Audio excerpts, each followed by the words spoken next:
Good morning, everyone. Great to be with you this morning. Great to just spend that time in worship. I love just to hear behind me all the voices of the people just singing over my shoulders. Just such a great moment every week we get to experience. So this morning I want to start with a question. I wanted to ask you this. How many of you guys know that our God is a God that seems to be drawn to, seems to have a heart for those who are weakest among us? Maybe those who have been hurt or abused by others. God seems to have a particular soft place in his heart for those kinds of people. As a matter of fact, I would bet that if you and I were to try to sit here this morning and go through all the verses in the Bible that talk about such a thing, I don't think we would have the time, honestly. We read about how God goes near to the broken. He's near to the forsaken. He's near to the hurting. He's near to the marginalized kinds of people in this world, right? All through the scriptures, what do we read about? We read about how God cares for those who are oppressed.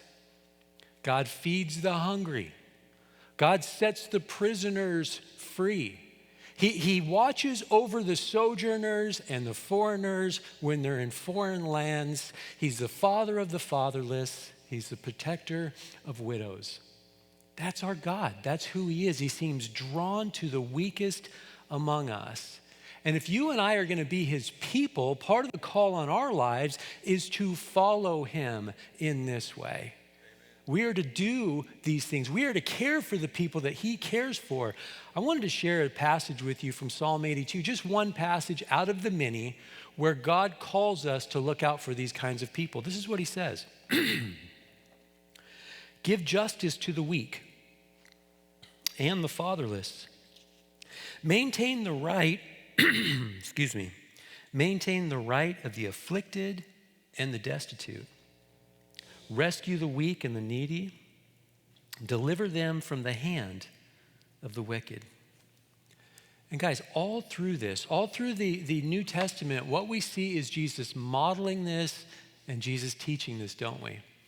Let me just share a couple examples with you. I think about John chapter 4, where we see Jesus going to a particular specific woman at a well.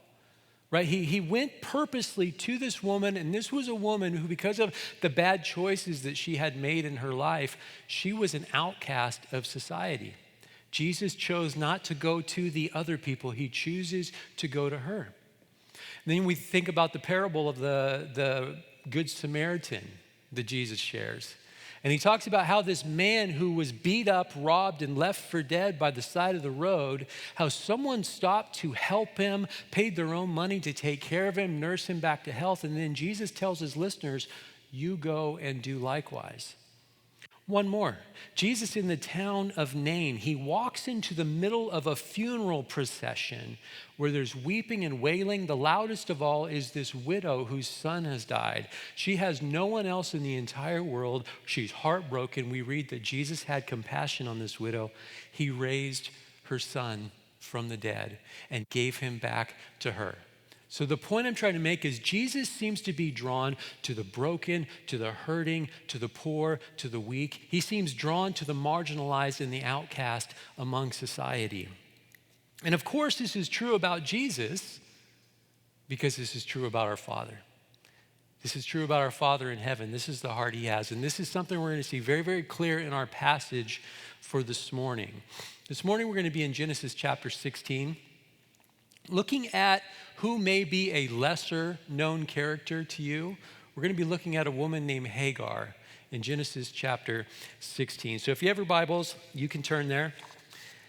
And as you're turning there, as I like to do, I don't like to just start in the middle of a story or the middle of a passage. So I want to just give you a little bit of a background of what was going on during this time. So in Genesis chapter 12, many of you are familiar with the fact that this was where God calls Abraham.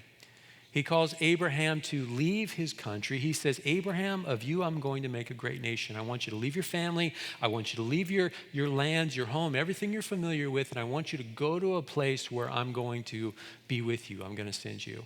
And so Abraham does. He grabs his wife, Sarah. They go and they head out, and God tells him, Abraham, through your offspring, I'm going to raise up a mighty nation, a great nation.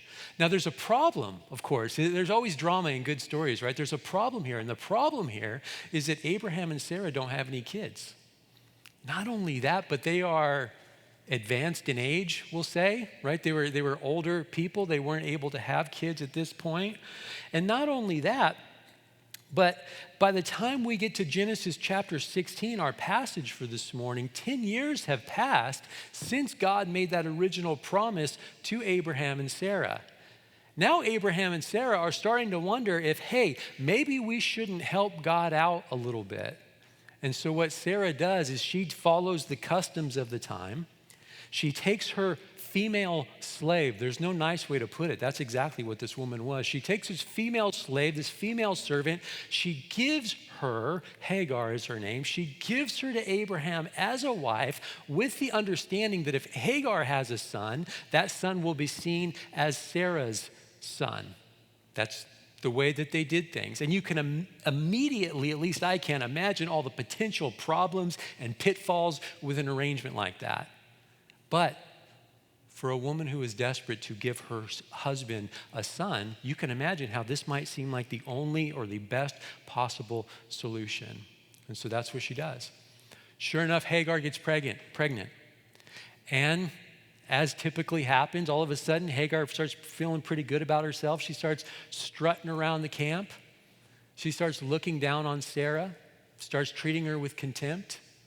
And as you can imagine, for Sarah, this is just too much to take. She's already feeling less than.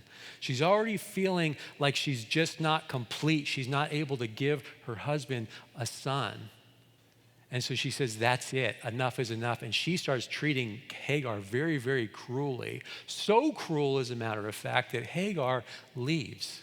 She says, I'm out of here. Hagar grabs all of her stuff. She heads out into the desert, seemingly to go back to Egypt to her people. Now, I want you to imagine all the emotions that are going on inside of Hagar during this time, right? If she leaves, she's facing poverty. She's facing homelessness. She's facing being a single parent. However, who on earth would want to stay in a situation where you're a slave, where you don't have control over your own body, and where you've probably already been forced to be a surrogate mother? And so Hagar, weighing all these things, she chooses to leave. She gets her stuff, she heads out into the desert, and that's where God finds her as she leaves in this emotional mess of a state on her own in the middle of the desert. And that's where we pick up our story. Now, I've broken up this story into 5 parts, so it'll be easy for us to kind of follow along. I've titled each part, and I want to share with you the title before we get into it. So this first part, this is what we find. This is what we see. God finds the forsaken. These are things that are good for us to remember. These are things that are in this story and all of their story, and we'll see as we go through this. God finds the forsaken. Look with me at verse 7. So Hagar's out there in the desert, verse 7. The angel of the Lord found her by a spring of water in the wilderness, the spring on the way to Shur. And he said, Hagar, servant of Sarai, where have you come from and where are you going? She said, I am fleeing from my mistress Sarai. The angel of the Lord said to her, return to your mistress and submit to her.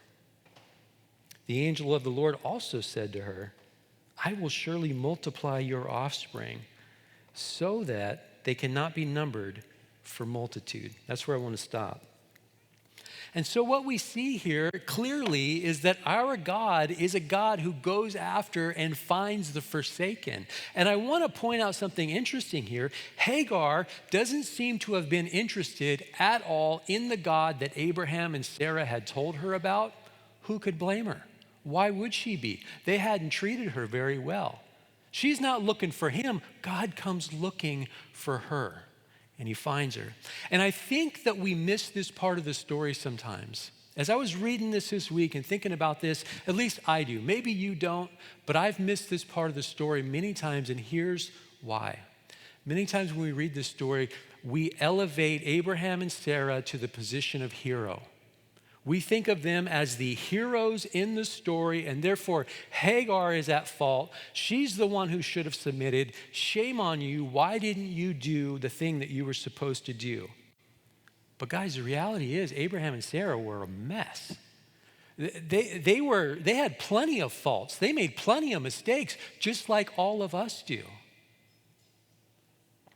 Now, no doubt, I'm not saying Abraham and Sarah weren't special, because they were very, very special, but let's not forget the thing that made them special.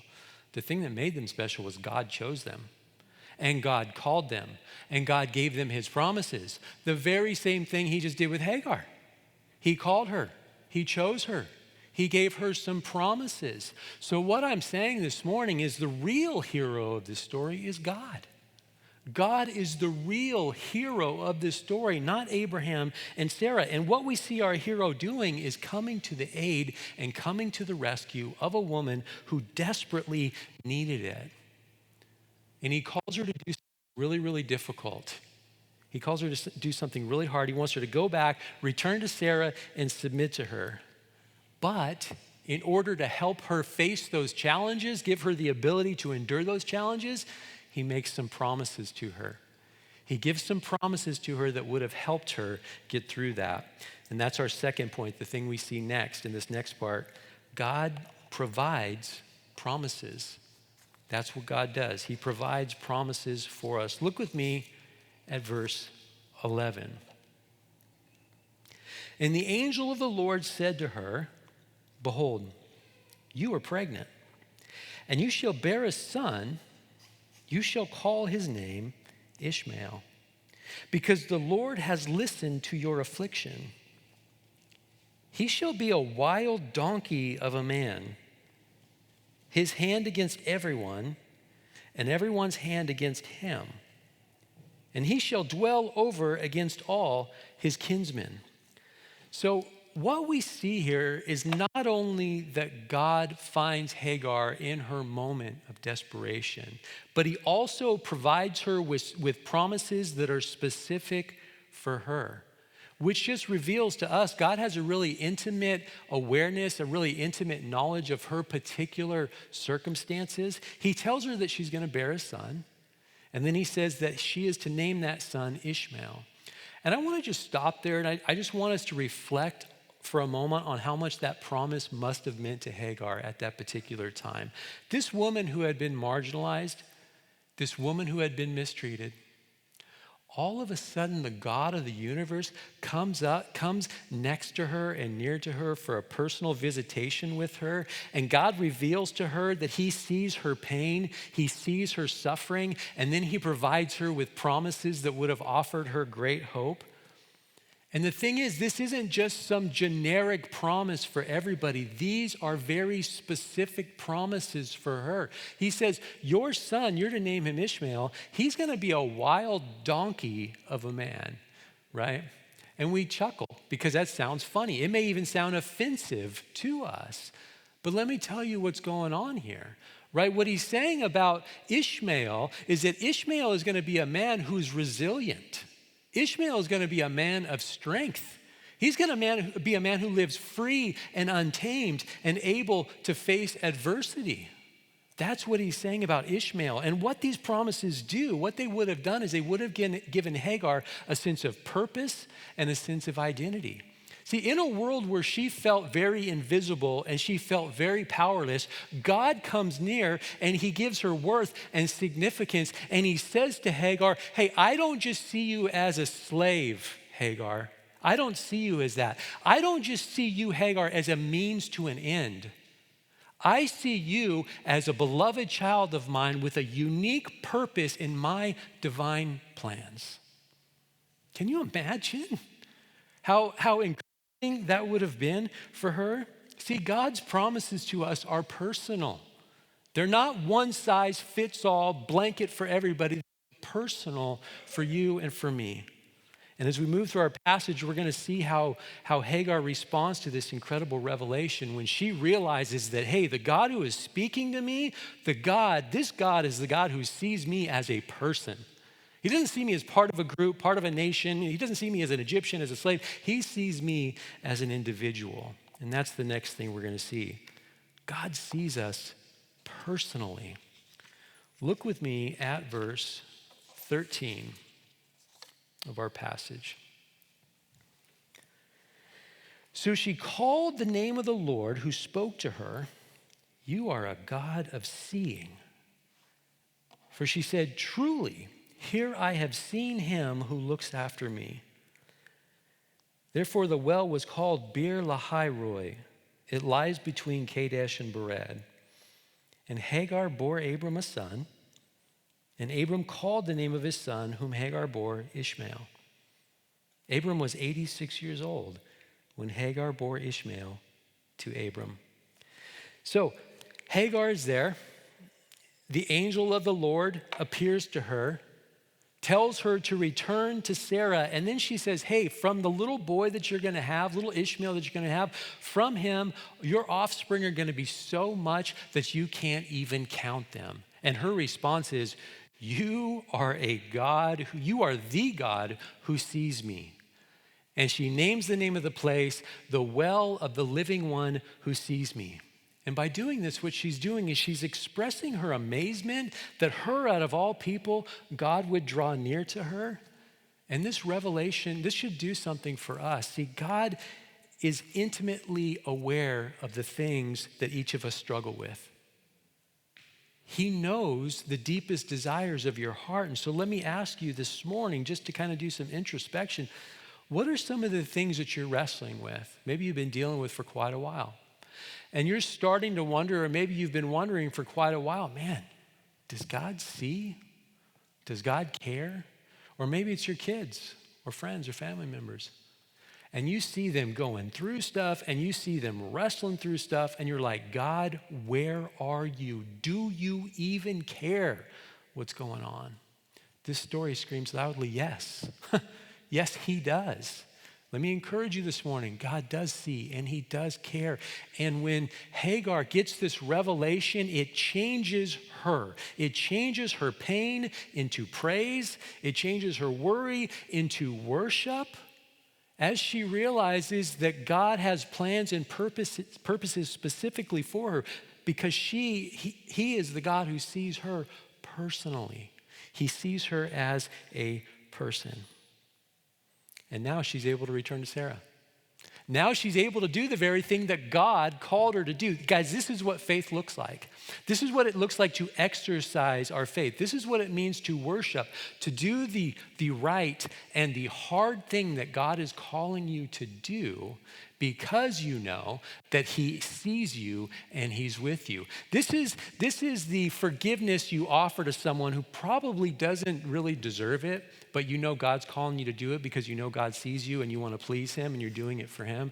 This is the reconciling with those people who've been very rude and very mean to you because you want to reflect your Father well and you want to bring him glory. This is turning around and giving the guy money who you didn't want to give money and you just walked away from, and God says, hey, go give that guy some money.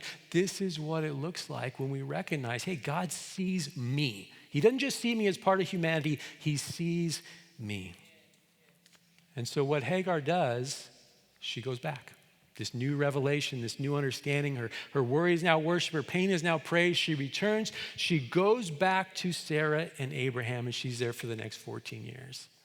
She has little Ishmael. They're raising little Ishmael, and just like God promised, Sarah gets pregnant. Sarah has a little boy, they name him Isaac. When Isaac is about 2 or 3 years old, we read that Ishmael, we're not really sure what he was doing, but he was mocking him somehow, the little boy. He was persecuting him somehow. We're not really sure exactly what he was doing, but whatever it was, Sarah is not having it. And Sarah says, that's it. Get her out of here. Get him out of here. I'm done with them. Abraham's in a mess. But Abraham goes to the Lord, and the Lord speaks to him, and he said, look, Abraham, I know you're sad about this, but I want you to do what Sarah wants you to do. And because Abraham knows that God sees him, God makes promises to Abraham in order to help him endure the hard thing that he's asking him to do, just like he did with Hagar. Turn with me as our story continues to chapter 21. Genesis 21. This is where our story is going to continue. And look at the promises that God makes to Abraham in order to help him endure the challenge of sending Hagar and Ishmael away. Look at verse 12. But God said to Abraham, "Be not displeased because of the boy and because of your slave woman. Whatever Sarah says to you, do as she tells you, for through Isaac shall your offspring be named. And I will make a nation of the son of the slave woman also, because he is your offspring." Right? God gives him great promises. It gives him strength. It gives him the ability to exercise his faith. So what he does, this is still probably very difficult, but he loads Ishmael and Hagar up with bread. He loads them up with water, and he sends them on their way. Once again, God meets Hagar in the wilderness. The next part of our section, the next section we're looking at, this is what we're going to see. God is a God who hears our cries. God hears our cries. Look with me at verse 15 of chapter 21, where we read this.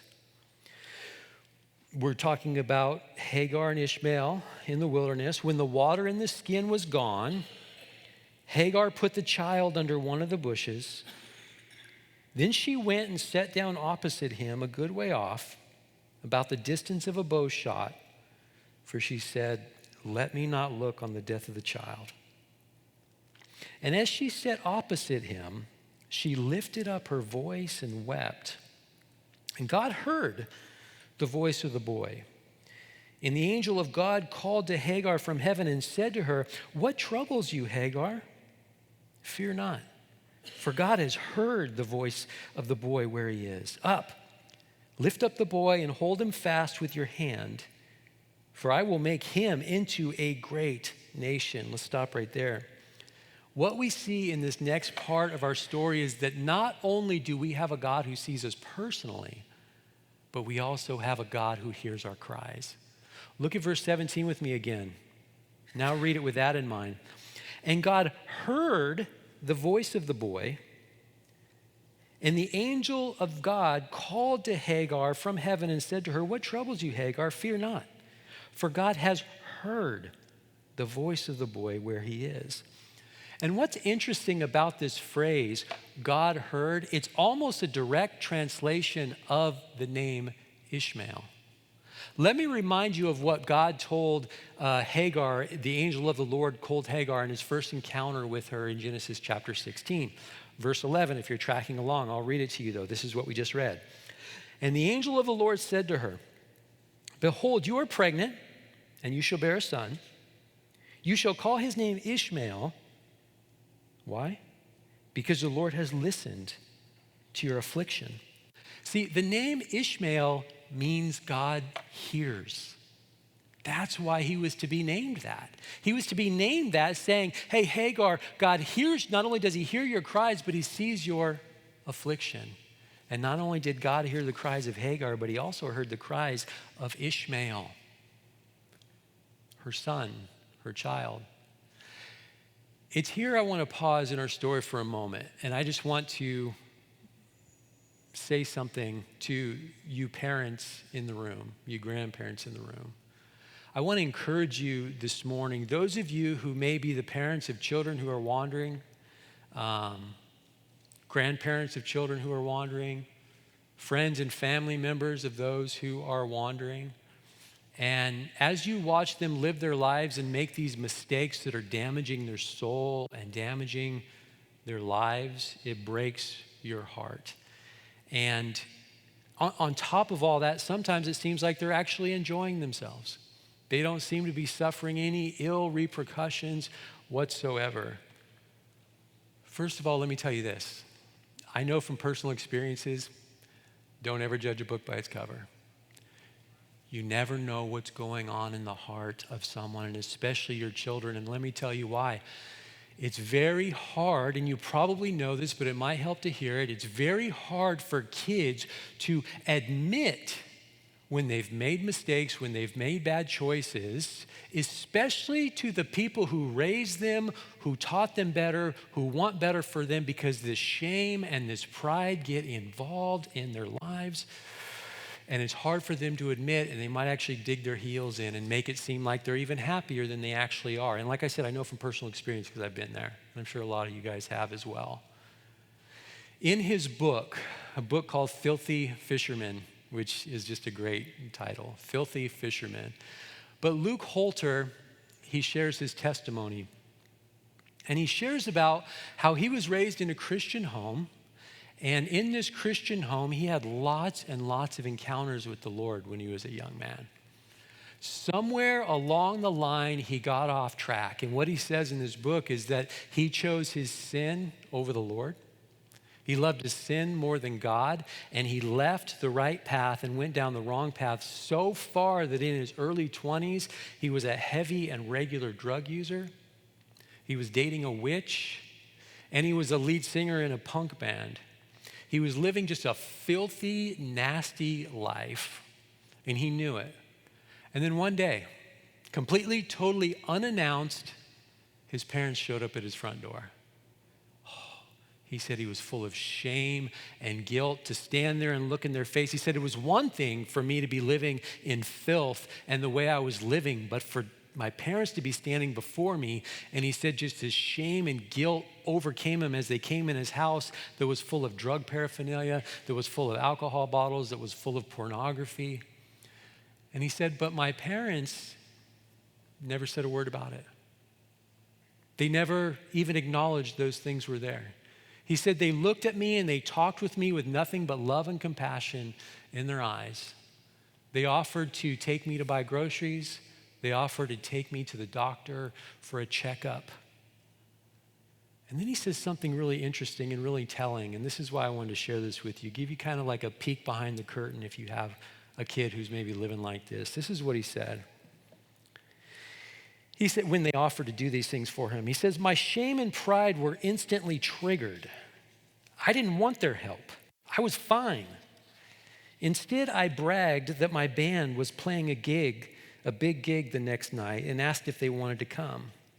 I wanted them to see that I was fine. Really, I was hoping they would see greatness in me while I was on stage, hoping that I could make them proud again. Well, his parents said, I'm sorry, son, we just can't make it. We love you, and they left. And he found out later on that his parents went home that night, and they cried out to the Lord. They reminded the Lord, is what he says, they reminded the Lord of the promises that he had made. And then his mom prayed this. His mom said, Lord, I give you permission to do whatever it takes. Do whatever it takes.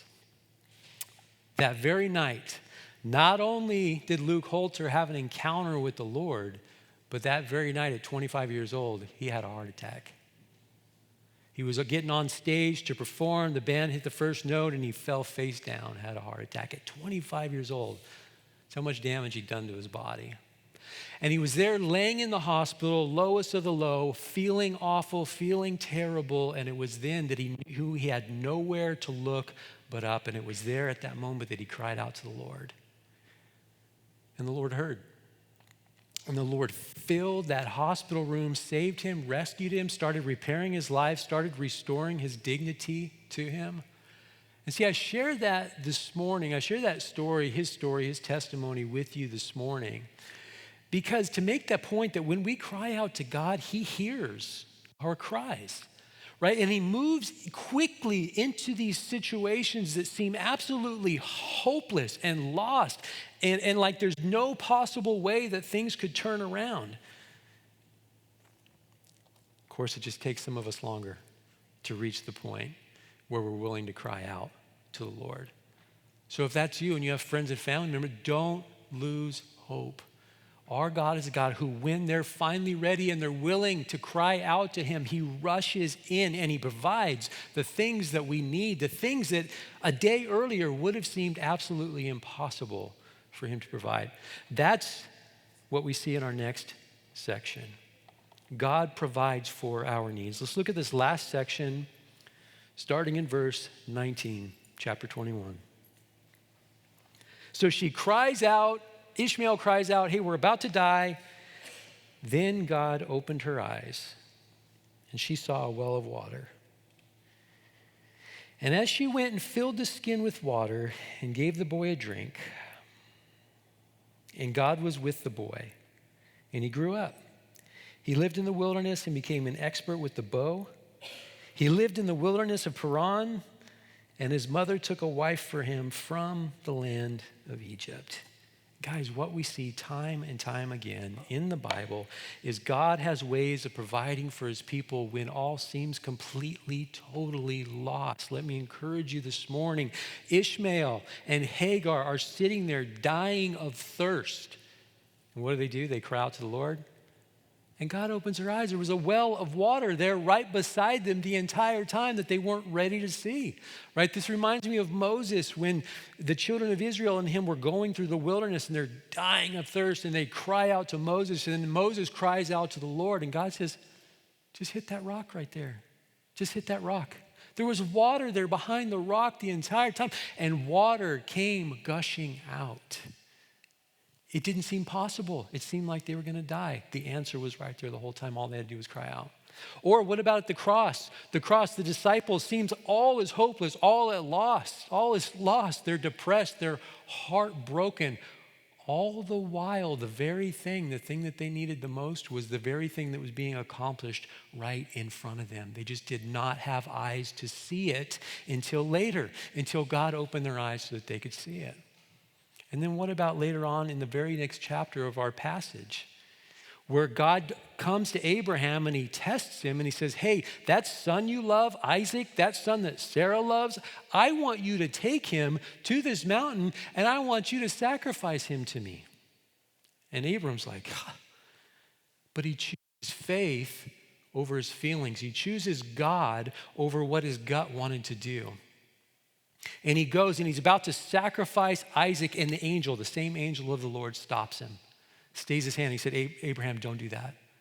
Don't do that. Now I know that you're committed to me. And then he opens his eyes, and all of a sudden Abraham is able to see that there's a ram caught in a bush by its horns that had been there the entire time. God had provided the very thing that he needed to make the sacrifice that he was calling him to make.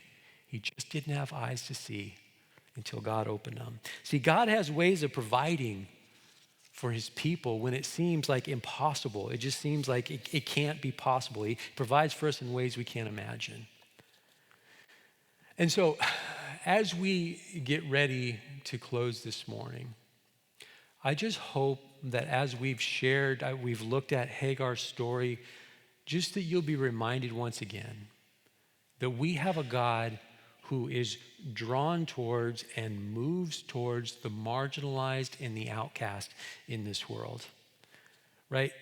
Even in her story, what we've seen is even those who society may ignore, who may cast out, who may look over, God doesn't miss them. He doesn't miss one. He doesn't look down on the earth and see humanity. He looks down on the earth and sees individuals that he loves and cares for and wants to be in a relationship with. I mean, think about Hagar. From an outward perspective, Hagar was a slave. She had been used and probably forced to be a surrogate mother for Sarah and Abraham. And then after she fulfills that duty, they just throw her away. They just throw her away. They just toss her aside. And it was there in her darkest moment that God comes, the God who sees her as a person, God who hears her cries. And it's in that moment, he gives her promises that are specific and personal for her. Not just generic promises that are specific for her. And in that encounter with the God who saw her, her perspective was changed, right? She no longer saw herself as a victim of circumstances. She now understood that she was a beloved daughter of God, who God had plans and purposes for, his divine plans and purposes to be played out in her life. Guys, the same thing is true for you and me this morning. He sees you. God sees you. He knows your fears. He knows your heartaches. He knows your struggles. And the same way that he did this for Hagar, the same way that he loves Hagar, the same way that he does it for you. And even though we live in a world that sometimes overlooks the marginalized and the weak, and maybe even tosses people aside, you and I, because we know better, we've been called to follow in our Father's footsteps and to treat people in the same way that we have been treated by God, not by the world. And so let me ask you this morning, final question here. Is there someone in your life that needs to be seen? Is there someone in your life, a friend or family member that maybe is now coming to your mind, or maybe it's just a person in your community that you don't even know, but you do notice, and you say, I bet that person doesn't even feel seen, that no one even cares. There's probably someone in each, I know there's people in my life, there's probably someone in your life, or maybe it is a family member. But see, let's not forget that God came for most of us. I don't know all of your testimonies, but I know mine and I know some of yours. God came to us when we were at our lowest moment, when it seemed like there was absolutely no hope. And I think we have an obligation to return the favor. I think we have an obligation to pay it forward and be givers of the very thing that we have received from our Father. Guys, I pray that for us, right, as a church. That's what this world needs right now, is people acting more like the Father, acting more like Jesus. And I think it goes perfectly with what I believe God has called our church to be. Our God has called us as a church, as Fellowship South Campus, to take the position of a rear guard, right? The rear guard was the people who made sure that there were no stragglers, that those stragglers had someone come alongside of them. When the army of Israel was marching out, there was a rear guard.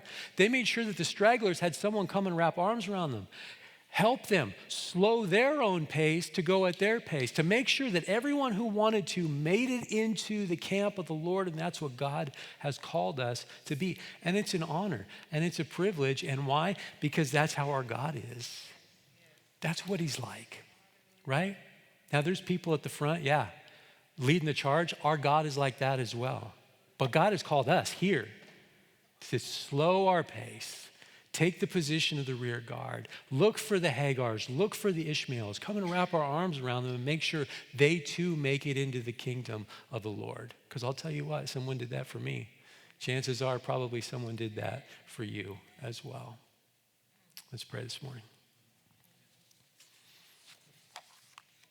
Lord, it is an honor and a privilege to be one of your children. You, the King of the universe, the creator of all that we see, you come near to me. You come near to us. Lord, you see us. You hear our cries. What a good Father you are. What a great Father you are. Lord, you are worthy of our praise.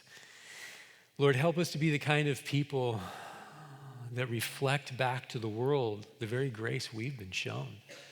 Help us to be the kind of people that are willing to move into messy situations to make sure that people are seen, to wrap our arms around people who maybe others might not because they're messy, because maybe, they don't measure up. Lord, that's not your heart. You see individuals. And I pray that we would be those kind of people too, that see individuals. Lord, help us to be a church like that, Lord. Help us to be a body that reflects this part of your nature well to this community, because there's a lot of people in this community who need that, who need someone to come alongside of them, Lord. Help us, Lord, in your mercy. We ask this in Jesus' name.